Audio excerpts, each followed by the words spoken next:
जुले संगमाला आज हम जो आपके एक्सटर्नल फैक्टर्स हो गए हैं इन योर प्रीवियस लेक्चर उसी को कंटिन्यू करते हुए next will be taking up the internal factors that affect the seed germination. ठीक है. सो एक्सटर्नल फैक्टर्स में हमने काफ़ी सारे फैक्टर्स कर लिए हैं, जैसे वाटर का क्या इफेक्ट होता है सीड जर्मिनेशन पे, लाइकवाइज सूटेबल टेम्परेचर होना कितना ज़रूरी है, ऑक्सीजन का होना कितना ज़रूरी है, सैलिनिटी का ध्यान रखना है, लाइकवाइज पैथोजेनिक ऑर्गेनिजम्स को अवॉइड करना है. All this things we studied under external factors that determine the seed germination. Okay, the pattern of seed germination. So in this lecture we will take the internal factors, that is the factors that are associated with within the cell, within the seed, sorry. So एक seed के अंदर, क्योंकि अभी तक जो हमने किया था external factors, that is also known as environmental factors, whether it is water, whether it is oxygen, whether it is pathogens, salinity, all those are concerned with the environment, right? So अब हम internal factors की जब हम बात करते हैं तो एक सीड के अंदर का जो एनवायरमेंट, ठीक है, सीड के अंदर कैसा एनवायरमेंट है वो डिटरमाइन करेगा सीड जर्मिनेशन को. उसके बारे में आज हम पढ़ेंगे in this lecture. Okay, so first of all we will take immature embryo. So what does this mean? So you all know, जब हम सीड की बात करते हैं, पहले भी मैंने बताया था इंट्रोडक्शन में, जब एक ओव्यूल से सीड बनता है तो उस टाइम पे एक सीड के अंदर यू विल हैव एम्ब्रियो, आपके पास एक एम्ब्रियो होगा, then also you will have endosperm. So endosperm जो है एम्ब्रियो को खाना देता रहेगा जब तक कि उसमें से सीडलिंग इमर्ज ना हो. ठीक है. सो अब ये सीड जो है पहले किसी प्लांट पे होगा ना, सो वो कहीं पे ग्रो कर रहा होगा, राइट. सो वहां से वो गिरा है वो सीड कहीं पे. ठीक है. So you can take any seed, जैसे कि हम लोग एप्पल खाते हैं, एप्पल इन अंकुअम शीर्षगु अमरुक, एप्पल के अंदर कितने सारे सीड्स होते हैं. यू ईट एप्रिकॉट, एप्रिकॉट के अंदर का सीड होता है. ठीक है. यू हार्वेस्ट योर ग्रेन्स, आपके क्रॉप्स को हार्वेस्ट करते हो, बार्ले हो गया, वीट हो गया, नास्टो, ते समझी नो सीड इनो, वो दोज आर ऑल सीड्स. ठीक है. तो अब क्या है इसका मतलब, तो जो भी सीड है उसके अंदर जो एम्ब्रियो जो है that will eventually give rise to the plant, right. So embryo ही तो है जिससे आपका न्यू प्लांट बनेगा. ठीक है. So now that embryo is immature, so that means कि आपका एम्ब्रियो अभी मैच्योर ही नहीं हुआ है. No doubt seed has the storage food material, उसके पास सारा फूड है, उसको पानी भी मिल रहा है, उसको एयर भी मिल रहा है, सैलिनिटी भी ठीक है, सब कुछ कंडीशंस ठीक है, लेकिन फिर भी वो सीड ग्रो नहीं करता. क्यों? क्योंकि उसका एम्ब्रियो अभी इमेच्योर है. सो इन दैट केस उस टाइम पे टाइम लगेगा उस एम्ब्रियो को मैच्योर होने में, एक सर्टन स्टेज तक आने में. उसके बाद फिर आपका जो उसके बाद आपका जो सीड जो है that can eventually grow into a new seedling. ठीक है. सो एक फैक्टर ये हो सकता है कि आपका एम्ब्रियो जो है अभी मैच्योर नहीं हुआ है. ओके.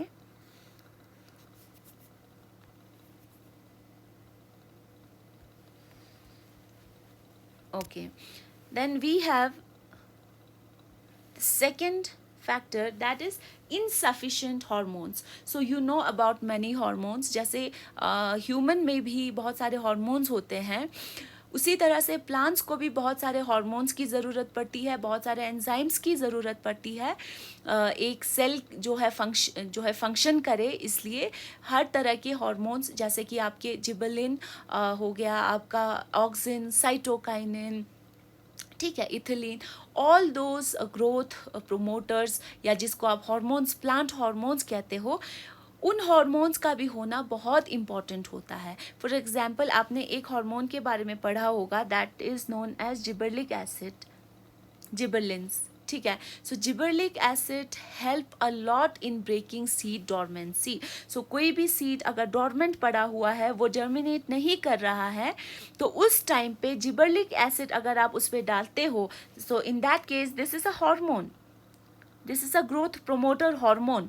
सो ये हार्मोन जैसे ही आप इस सीड पे डालते हो, this seed starts showing germination. ठीक है. So that is why it is said जैसे ही वो seed is shed off from off its plant, तो उसी प्लांट से शेड होने के बाद जो है उसके पास इनफ हार्मोन्स नहीं होंगे ताकि वो जर्मिनेट ना कर पाए, उस केस में भी सीड जो है एक डॉर्मेंट पीरियड में रहेगा, उसके बाद ही वो जर्मिनेट कर सकता है. Okay, now next is your viability period. You all no कि सीड्स जो है काफ़ी टाइम तक वाइबल रह सकते हैं. फॉर एग्जाम्पल आपको पता होगा वाइबिलिटी पीरियड लोटस. सो लोटस का सीड जो है एक ऐसा सीड है जो कि 1000 years तक भी वाइबल रह सकता है. दैट मीन्स 1000 years के बाद भी अगर आप सो करते हो, विद इन 1000 years आप उसको सो करते हो, तब भी वो ग्रो करेगा. So that means just imagine the range, that is the span of viability, span और the viability of those seeds. So कुछ सीड्स ऐसे होते हैं जिनकी वाइबिलिटी पीरियड जो होती है वो कुछ महीनों की होती है. कुछ सीड्स होते हैं जिनके कुछ वीक्स के होते हैं. कुछ ऐसे सीड्स होते हैं जो कि कुछ साल तक जिंदा रह सकते हैं, वाइबल रह सकते हैं. सो likewise range of viability is different for different species of plants. ठीक है, कुछ का वीक्स तक वो वाइबल रह सकते हैं, कुछ जो है वो बहुत सारे सालों तक रह सकते हैं. फॉर एग्जांपल अभी जैसे मैंने बताया लोटस सीड्स का, that is about your viability period, कि जब तक उस सीड का वाइबल पीरियड रहता है वो उसके अकॉर्डिंग ही जर्मिनेट करेगा. Okay, so these are all internal factors, keep in mind. Okay, then we have our next factor, that is presence of growth inhibitors. So अगर आपके seeds में कुछ ऐसे growth inhibitors हैं, for example abscisic acid. So this is a growth negative growth promoter, जिसको हम कहते हैं. कोई एक ऐसा हार्मोन है जो कि सीड डॉर्मेंसी को प्रमोट करता है. दैट मीन्स कि सीड जर्मिनेशन को वो रोकता है. सो ऐसे अगर ग्रोथ इनहिबिटर्स, या फिर हो सकता है कि आपने जिस फील्ड में इसको सो किया है इस सीड को, उस फील्ड में काफ़ी ज़्यादा मेटल्स प्रेजेंट हो, बहुत सारे मेटल्स प्रेजेंट हो जो कि हार्मफुल हैं, and they act as growth inhibitor for this particular seed. तो उस केस में ये सीड फिर ग्रो नहीं कर पाता है. तो उस केस में उसके इंटरनल फैक्टर्स भी they also contribute to this, that there are certain hormones or metals that do not allow the seed to germinate to its capacity. Okay, then next we have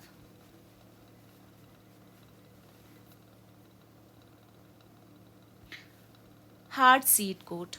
सो अगर कभी कभी क्या होता है, हम जब डॉर्मेंट सीड्स की बात करते हैं, so dormant seeds are those which are not able to germinate given the suitable conditions. या फिर क्या होता है कि डॉर्मेंट सीड्स ऐसे सीड्स होते हैं जो कि एक अनफेवरेबल पीरियड को स्केप कर सकते हैं. For example a very good example, जैसे कि फॉर एग्जाम्पल ले में ही आप देख लो, जिंग चात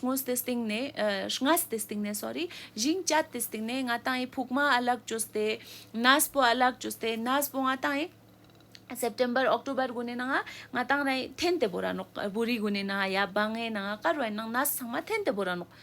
फिर जब ग्रोइंग सीजन आता है स्प्रिंग में, when you start plowing your field and then sowing it, eventually sowing the grains, उस टाइम पे फिर आप क्या करते हो, उन ग्रेन्स को निकालते हो.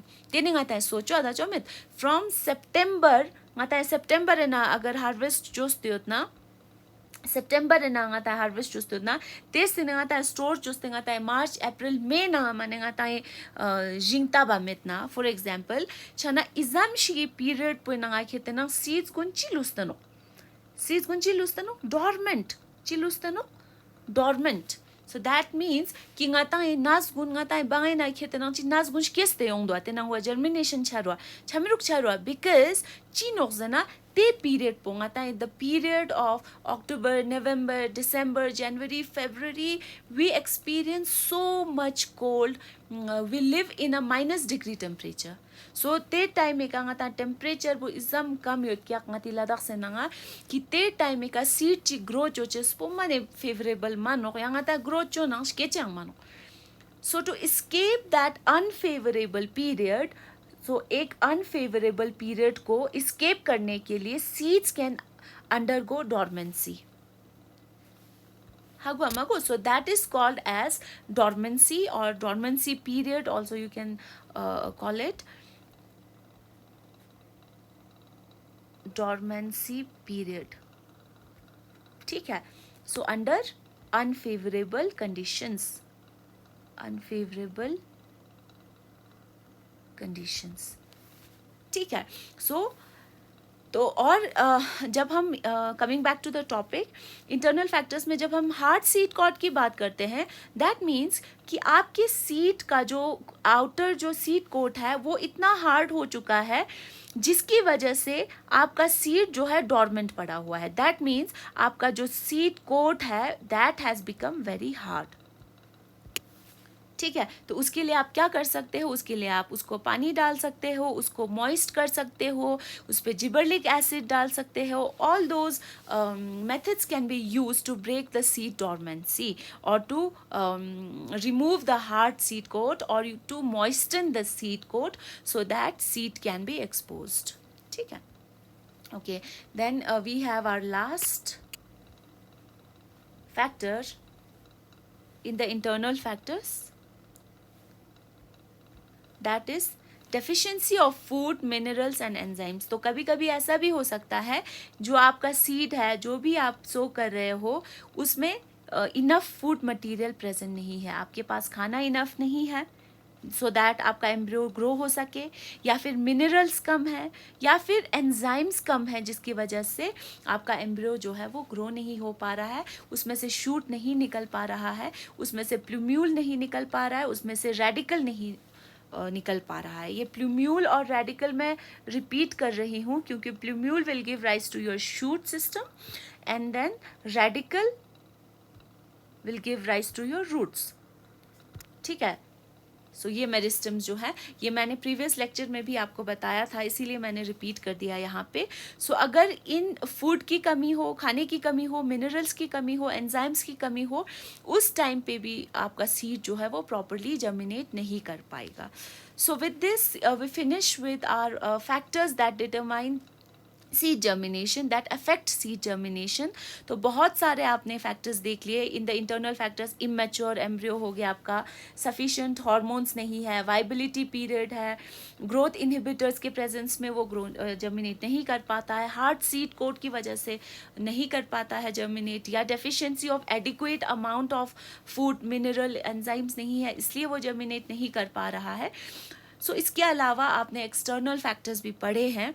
अब इन सारी चीज़ों को आप ध्यान में रख के आप ये सोचोगे कि जब भी आप कोई भी सीड ग्रो करोगे फॉर योर पर्सनल यूज़ या फिर आपका फॉर अ कमर्शियल पर्पस, उस टाइम पे आप इन सारी चीज़ों का, सारे एक्सटर्नल फैक्टर्स, एनवायरमेंटल फैक्टर्स और सारे इंटरनल फैक्टर्स का ध्यान रखते हुए उस सीड को सो करोगे ताकि आप बेनिफिट कर सको जो भी आप क्रॉप सो कर रहे हो.